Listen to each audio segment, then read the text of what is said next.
Ladies and gentlemen, welcome back to Just Acting Up Show. We got a special guest in the building. We got Shavon Majoi. Let's start. Appreciate it. Hey man, appreciate you again. Welcome and good morning to you. Bright and early like the orange juice. How you doing this morning? I am doing well. I'm excited to see another day. That's a blessing. Not everybody can say that. And I'm a little tired.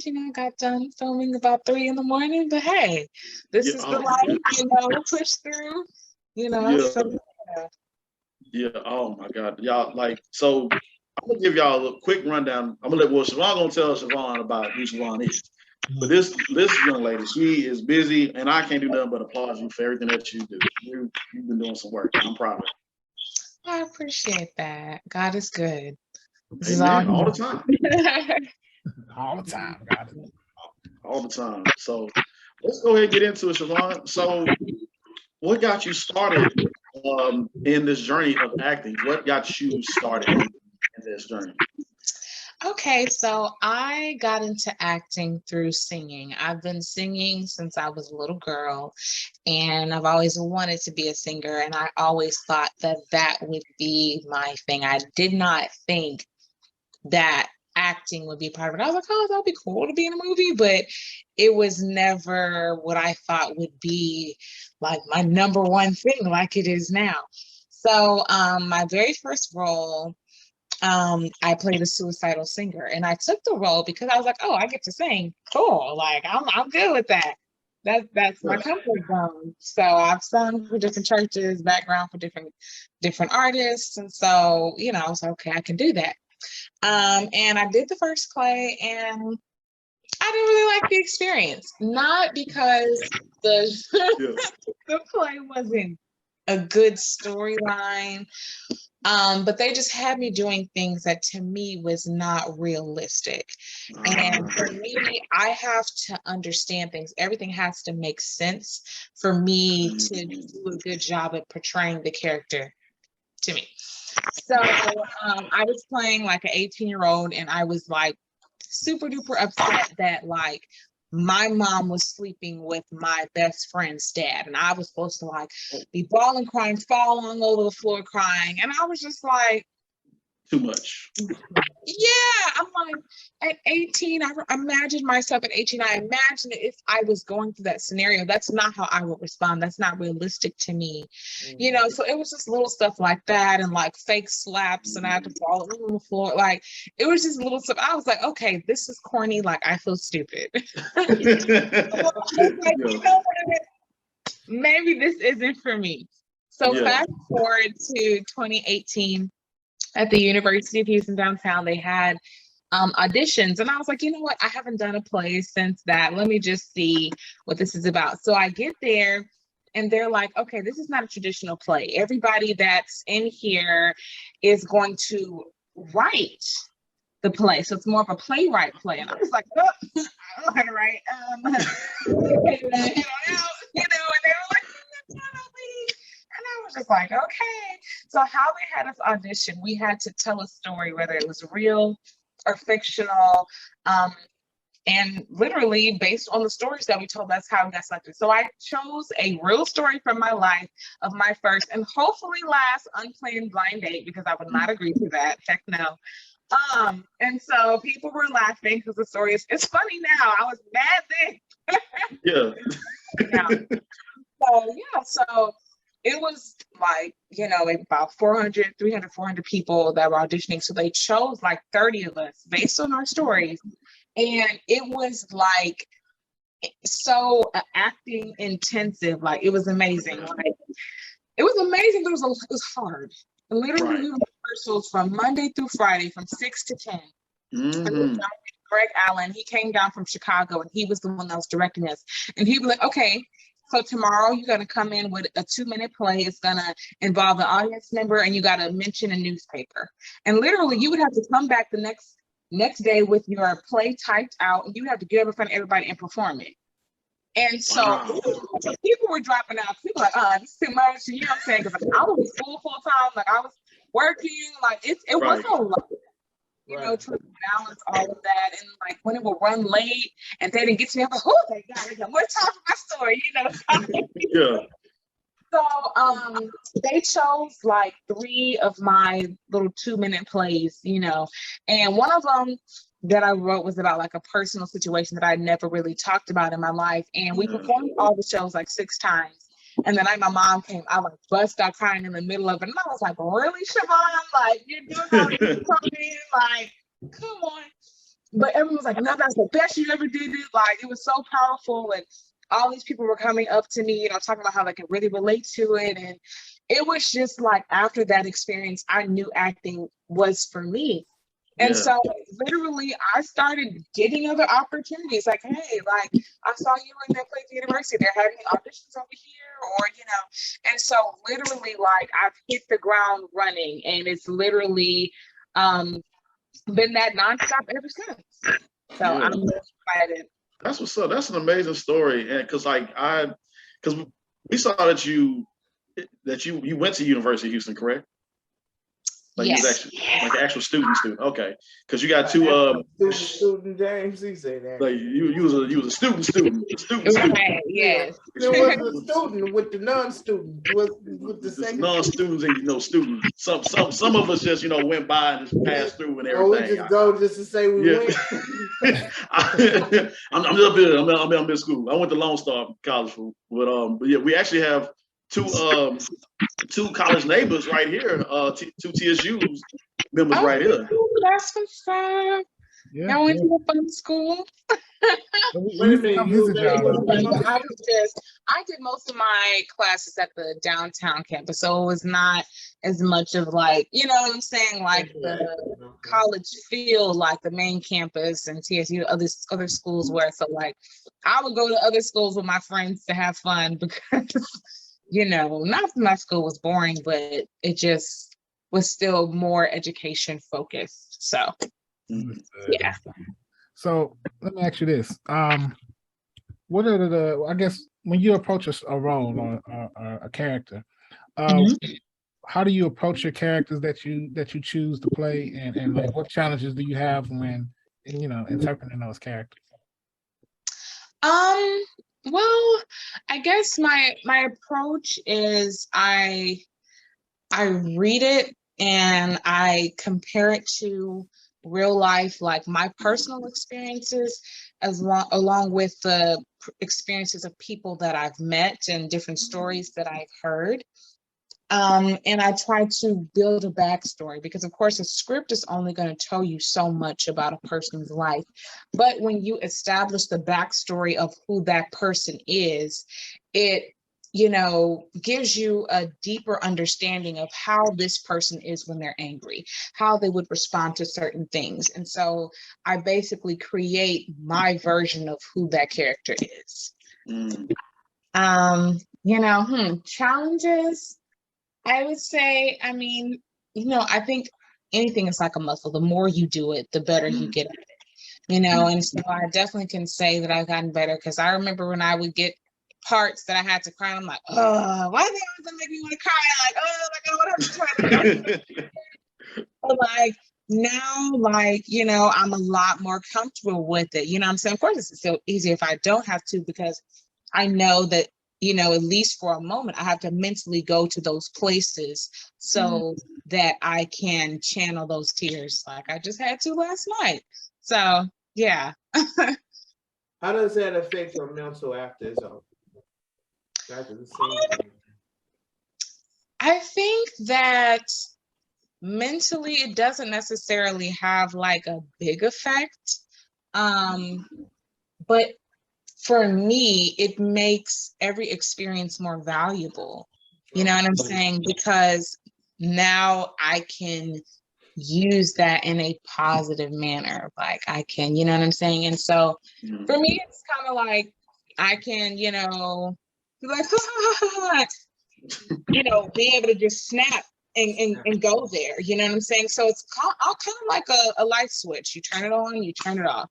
Because there's 2 different ways of doing that. Because I had a scene where I had to cry. There's the method way, in which some actors don't recommend that because you have to open up doors Mm-hmm.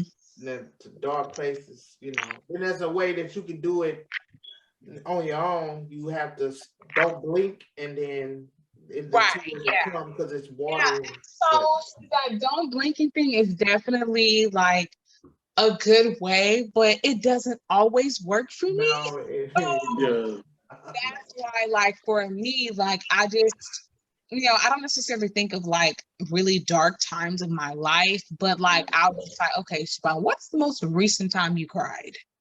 What were you thinking about? And I just try to remember like how I was feeling in that moment. And I just kind of think about that and focus on that for a few seconds. You know what I'm saying? In addition to kind of like staring and getting my eyes ready, for it. That's pretty much my way of doing that. Right. I know you like, man, I don't want to cry. I'm naturally happy person. I don't like to cry. Right. Yeah. Right. Yeah, that's how I feel. Like they always want you to And cry. like sometimes like my eyes will water, but I'm like, these tears are not falling. What the heck? Man, and Shavon really is a naturally happy person. Like her energy and everything. Every time I see her on the set, she's just in a great mood. Well, I caught you in a bad mood or anything. I try not to, but Shavon is always in a positive mood. And I will tell you one thing. One thing about Shavon that I caught on to when we on set, if you next to her, she gonna make you take some pictures. She will make you take she gonna make you take some. I laughed. So I think I walked up to Shavon one time. I was like, "Hey, what's up?" She's like, "Hey, what's up?" And she's like, "You want to take a picture?" I'm like, "I mean, okay, yeah, great." She's like, "Okay, come here." And she's like, "This place is good right here. Get right there." It is so funny. I'm like, I mean, it may not be like a bunch of like clips of the actual set. We're gonna at least get a selfie or something in. Remember that? So. Yeah, it'd be too funny. Shavon gonna school you on Shavon gonna school you on your picture game. She gonna like, no. Let's back up a bit. Also, it's all about the angles, right? So the angles. In addition to the angles, the lighting. Okay, especially for us melanated individuals. Okay, we need the light in front of us. Okay, not behind us. So if the window is behind you, we're gonna look dark. You know what I'm saying? And you won't be able to see our beautiful features as well. So little things like that are very important. So awesome. Well, I suck at taking pictures, so I need right. Because I need help with that. Yeah, that's Shavon's masterclass right there. When you be on the set with a mic. There you go. That's a masterclass. There you go. You know, you'll help a lot of people with that situation. And so you also sing, right? And I got to listen to your song, "Don't Rush This Love." Yes. Like your girl got some skills. But just tell us about the process of just getting in the booth and putting music. Okay, so like I said, I've been singing since I was a little girl. I watched my mom sing. So she sang choirs. She sang with this group called Southeast with Yolanda Adams before she went solo. So I was around music even as a baby. My mom was bringing me to choir rehearsals and stuff like that. So that's kind of where my love for it was birthed. I watched my mom do it. And so I've sang, churches, on praise teams. And I mean, I've led, worship at a church for a few months, but then my acting career took off, so I couldn't keep doing that. But I was always singing other people's music. And so I was like, what, it's time for me to actually put out something for me. Like I had written music I've been writing for years as well. I just never put anything out. And so, I was able to collaborate with one of my acting friends, and he also produces music, and he's an artist himself as well. And so he was like, okay, I've got some tracks. And so so he created a track for me. And hey, I was in the studio and I started, writing, and I decided, okay, this is what I want my message to be. So for Don't Rush, of course, when most people listen to it, they're thinking about a romantic relationship. But, Don't Rush is really so much bigger than that. It's just about enjoying every moment. I mean, from COVID happening and seeing so many people pass away, or, just things happening to people, like we never really know, the next time we're going to get the opportunity to love on somebody. So take every moment, enjoy these moments, you know what I'm saying? Don't rush this love. We rush love, and it's like we take people for granted. It's like, oh, I'll see you later, you know what I'm saying? Or, we argue on petty things, and we dwell on small things, and it's like, nah, like, okay, talk about it, but let's move on, because we can't rush love, and we can't, not really hone in on those good moments, because those are the greatest parts of life. Yeah. So. Amen. That was a whole word right there. Well, that was a whole word right there. Thank you, Shavon, for that. Thank you, for real, for real. So, I mean, to piggyback off of it, well, let's change gears real quick. So, of course, we are here in Houston. Mm-hmm.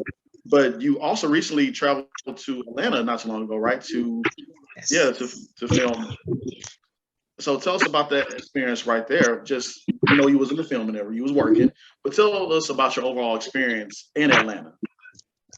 Oh, it was a great experience. It was really nice being able to meet other people and network, with them. And I was able to meet another actress that was Houston as well, because it was kind of like a melting pot, because people in Atlanta, everything in Atlanta is just people in Atlanta doing that. But I'm like, no, like we were all from all over. Like one person was from LA, like two of us, we were from Houston. Some people were coming from Miami. Like I think it was maybe two people in the whole process that actually, were in, Atlanta.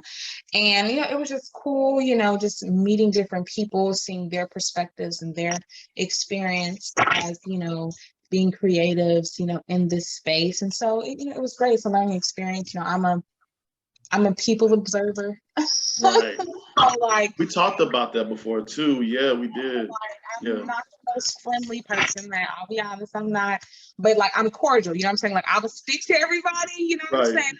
But I'm gonna go in my corner and then I'm watching. You know what I'm saying? I'm watching how people interact and how people move. So I think it's important, because in life we got to use discernment, because every opportunity is a good opportunity, even if it pays well, even if it's got a celebrity in me, that doesn't mean it's a good opportunity. You know what I'm saying? And so watching how people move really will protect you in this industry, because the industry is great, but it's also got its not so great parts. So it was good, being able to meet some people that I feel are really genuine people that are really honest. And, because a lot of people, it's like they have this image in their mind of this industry that's so far from what it really is. Like, this is not, oh yes, I want to do this. So, I could just be making, tons of money really quick. Like, oh, sweetie, if that's what you want, this is not the industry for you. You know what I'm saying? Yeah. If you can't take no's, this is not the industry for you. You know what I'm saying? You're not going to get every role, and that is okay, because whatever is for you, the door is going to open. Right. It is. I've had roles that I didn't get, and I was like, oh, I wish I would have got that role. Then I hear what happened. Who thank you, Jesus, I didn't get that role. I'm happy. Like, that glitters is gold, but I really had a good experience. So it was nice being in a different environment. So I definitely want to go back and do more projects there.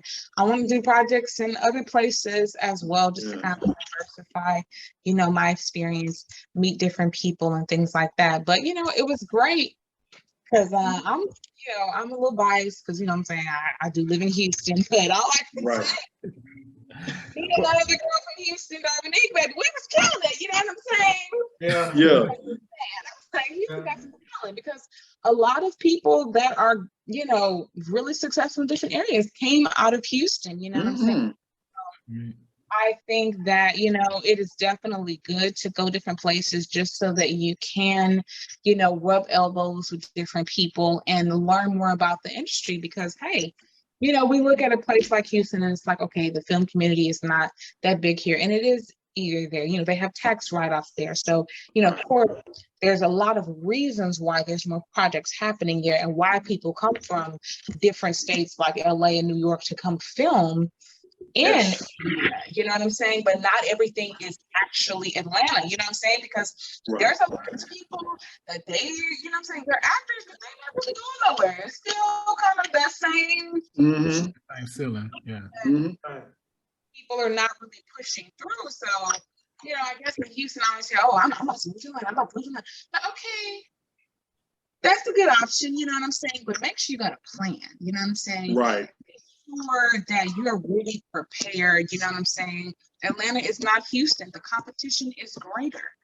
So, baby, if you want this, baby, master this first. I think Houston is a really good training ground.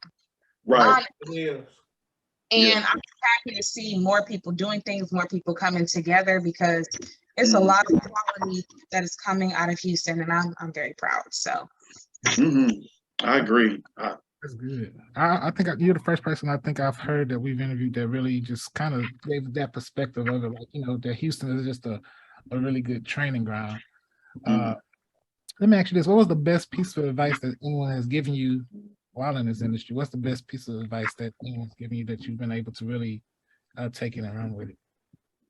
ooh, man, that's tough, because I've been given a lot of really, really good advice.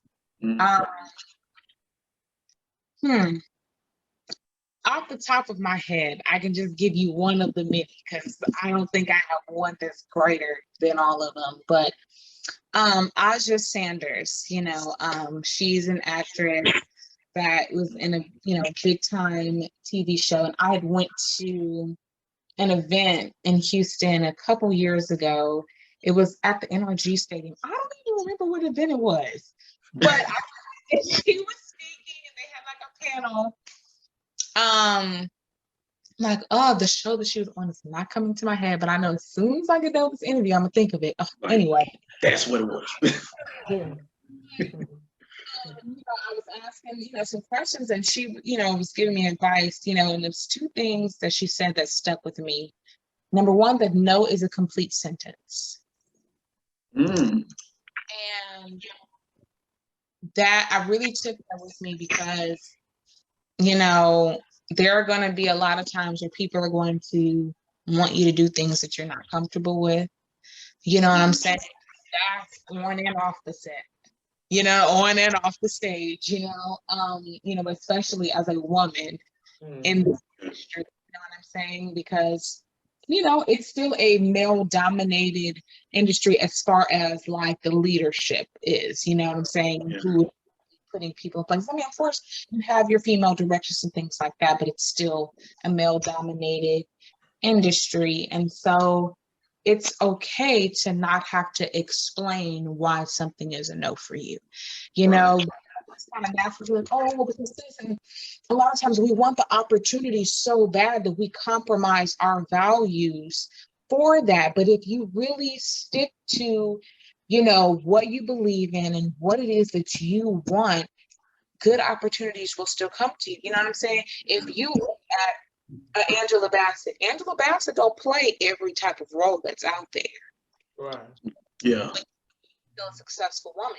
Denzel Washington, he does not accept every type of role that he could play. So you know, it's okay to say no. You can't be so afraid and so desperate to, oh, pick me, that you will not have any standards and you allow people to run over. If you stick to your guns and you are like, this is my standard, this is how I am, you will gain respect. And if that person is like, okay, well, we're going to have to replace you, that was an opportunity for you anyway. You don't want to be working with somebody who does not respect your values and who you are. And another piece of advice that she gave me that was really, really important was to hold on to your real friends. She, you know, gave me how when she, you know, got high and you know, in Hollywood, you know what I'm saying, she left all her friends behind and basically just tried to befriend only people in the industry, you know what I'm saying, only people that was in the, you know, that was kind of on her level, you know what I'm saying, and their shows and things like that. And she was like, and I realized a lot of those people are not your friends, because they're not. A lot of people, you know what I'm saying, okay, we're doing the show together, we cool. You know what I'm saying? Or, oh, you so and so now. You make this amount of money now. You on all of this stuff now. So now let me be your friend. But that's not real love. So the people that love, if you never act again, if you never sing a song again, if you you know what I'm saying, lost everything tomorrow, the people that would still love you, you hold on to those people, you hold on to those relationships, you know. Another thing is to have people covering you. Yeah. You know what I'm saying? Have people praying for you. Like I said, you know, this industry is great, but it's you know, it's got Yeah. times, you know, Yeah. as well. And so, you know, I know not everybody is religious or whatever, but you know, have people looking out for you, praying for you, you know what I'm saying? You know, do your research on people. Yeah. Because Yeah. got a nice dollar sign or it's popular does not make it a good opportunity, you know? And so I think those things are things that I'm carrying along with me as I continue through this life. And yeah, so those are my top couple pieces of advice that I can think of at the moment.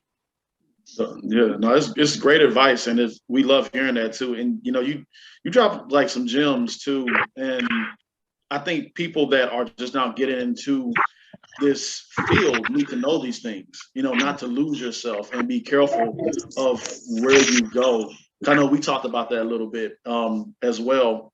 They need to know these things because, like, you know, for example, you know, I know people come to you all the time and say, "You're doing all this, doing all that, doing this." And you're like, when you get a chance to sit down and talk to Shavon, and like you were saying, I've heard a lot of no's to get what you see in my highlights. Right. Like it's a lot that goes into this, and you worked hard, but these people need to understand that it's a lot more to just the glitz and the glamour. Right. Exactly. Exactly. And people see the end result, they see you now, and it's just like, oh man, and it's like they want you to kind of like hand them everything on a silver platter. And it's like, no, sweetie, I worked for this. Yes. Okay. I've been doing this for years, overlooked. You know what I'm saying? I worked with difficult directors that talk to me like trash. You know what I'm saying? You know what I'm saying? Submitted hundreds of auditions and didn't get picked for any of them. I was the one submitting self-tapes with my whole body in the camera, didn't even know what I was doing, okay? Going for it. You know what I'm saying? So I had to fall. You know what I'm saying? And because I fell, I was able to get up and be like, oh, okay, this is how I can move forward. You know what I'm saying? So I appreciate every no, because every no is your next opportunity, not only because it directs you towards your next opportunity, but it's an opportunity for you to look at yourself and say, what could I have done better? How can I improve this? Like literally, that's one thing I like about self-tapes, because I can go back and I can look at myself and I'm like, you know what, Shavon? You could have paused a little bit better here. You could have you know, use more inflections in your voice here. You could have done this. And so like everything preparing yourself. Like, okay, well, next time I'm going to do this. And then what are you doing in between projects? Yeah. I'm saying, and a lot of times it's like, okay, I'm just chilling. But no, like you need to be looking up scripts, learning scripts. If you have an issue learning your lines, you need to practice, you know, grabbing different things and memorizing that thing quick. You know what I'm saying? You need to be able to look at the script in a few minutes and analyze that thing, and you've already created your version of that character. And so it's practice, you know what I'm saying? And, you know, sharpen your skills, go to, you know, acting classes, you know, everything that you do is always a learning process. It's like people have in their minds that once you do so much, you've arrived. No, there is no such thing as I have arrived. No. So, like the best vocalists, like a Beyonce has a vocal coach. That's a perfect example of you can be, but there's still room to grow. What were you gonna say? Sorry. No, you're actually right, because I saw a post that Deion Sanders had posted. I think it was like a couple of days ago, where he said it's never gonna stop working. You're never gonna stop working, like at all. Like even when you get there, you're still going to work. And you're still going to continue to work and work and work and work some more. So it's never going to ever stop. And people gotta understand, like clocking in every day, that's easy. But being on your own, that's where it's tough.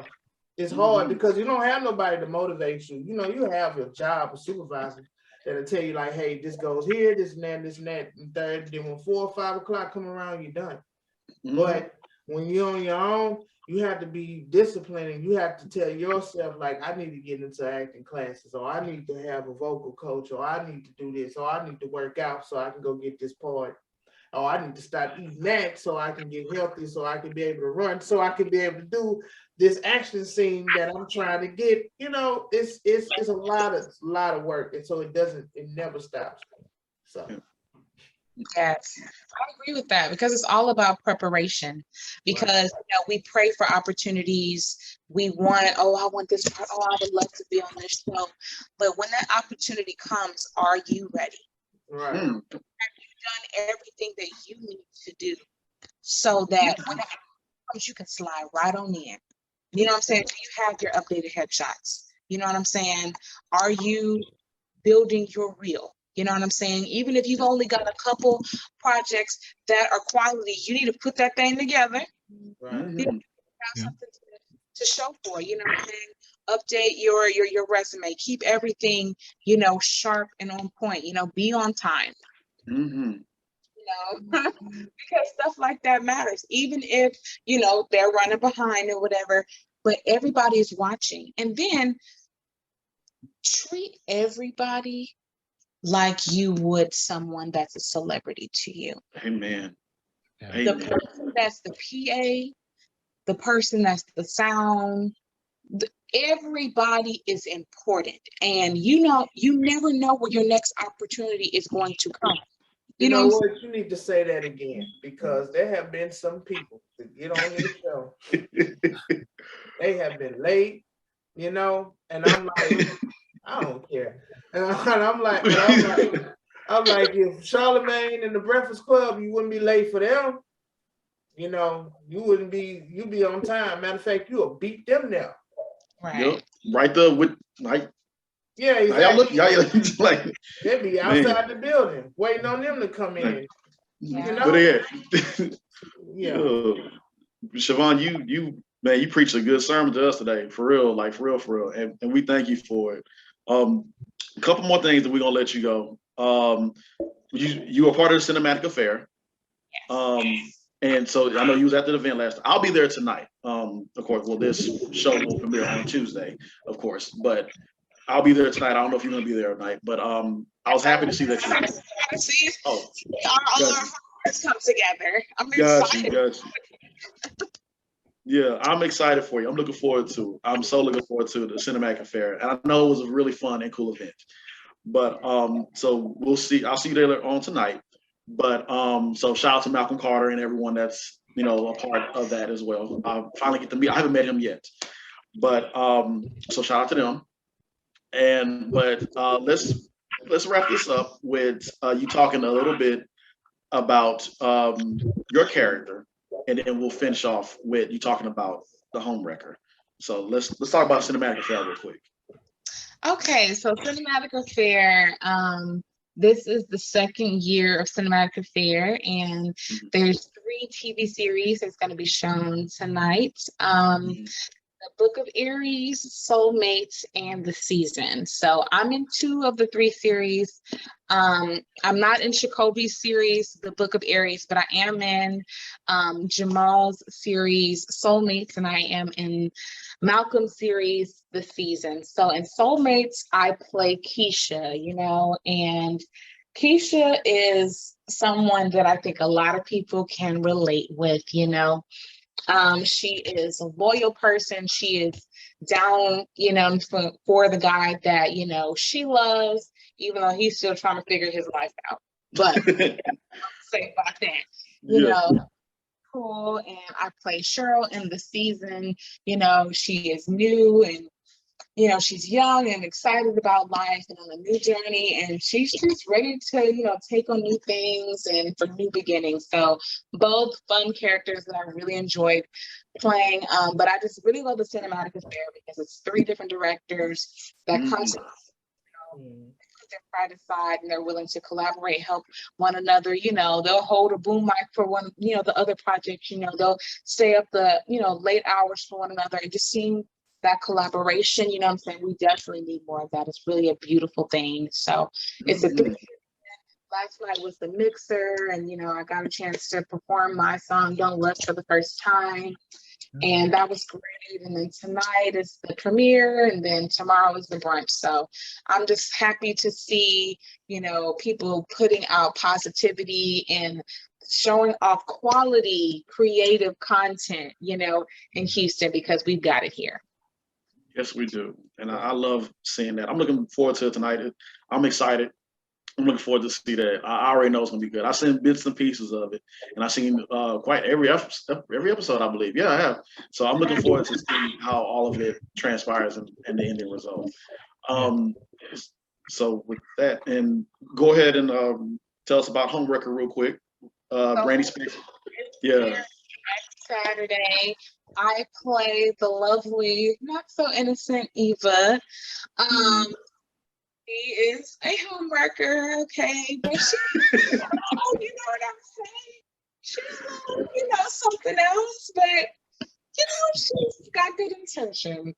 Just not the best way of going about things. But I had so much fun playing her. The bad guy is always the best, right? I mean, at least it's just more interesting, more levels. With Eva, I was able to show every emotion, sad, happy, crazy, like all of that. And so if you can go to Eventbrite and get your tickets for Homewrecker, that is next Saturday, July 23rd, at 7 p.m. You're going to get a quick comedy show, a copy of the film and see it. So definitely check that out. Okay. Oh, nice. That's what's up, man. Before we let you go, just how was it working? Because we know that Brandy Specs, that was her directorial debut. How was it working with her? Oh, it was great. That's my girl. Most of our experience has been on set together, as like co-stars. So it was cool seeing her in that space. I told her, I'm like, okay, director, I'm like, that title looks good on you. I like it, with everything she's had my back, you know what I'm saying? Because even though you're the director, you know what I'm saying, when you have other people producing projects, you know what I'm saying, there's still someone else that's affecting things that are happening. So I just loved how she, prioritized her cast and always did everything to make sure that we were good, that we were, taken care of, had everything that we needed, our information on time. Brandy Specs and Tamika Madison are literally amazing. That's all I'm saying. They are. When you work with them, you be like, man. There are times when I'm working with Brandy and she'll tell you, because I always do this when I work with her. Like I think it was like a couple nights ago, we was on set and she had the ice chest and she was moving. I'm like, Brandy, what are you doing? Give me that. And she said, no, it's my job. I said, I don't give me that. And she's like, let me do my job. Okay, go ahead. Go ahead. It's just she's just so cool, and she works hard as well. And we like to take care of each other when we're on set, and we're just appreciative of all of them, really. So yeah, shout out to Brandy Specs as well. With that being said, this is the part of the interview where we want to keep talking, but time wise, we got to. Yeah. So thank you so much, Shavon. Tell everybody where we can follow you at.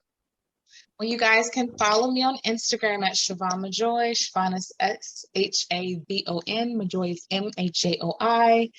I mean, if you just type Shavon M, I'm the first thing that comes up. So yeah, and on Facebook, Shavon Majoi. So yeah, that's pretty much the only social medias I operate. So yeah, straight up, man.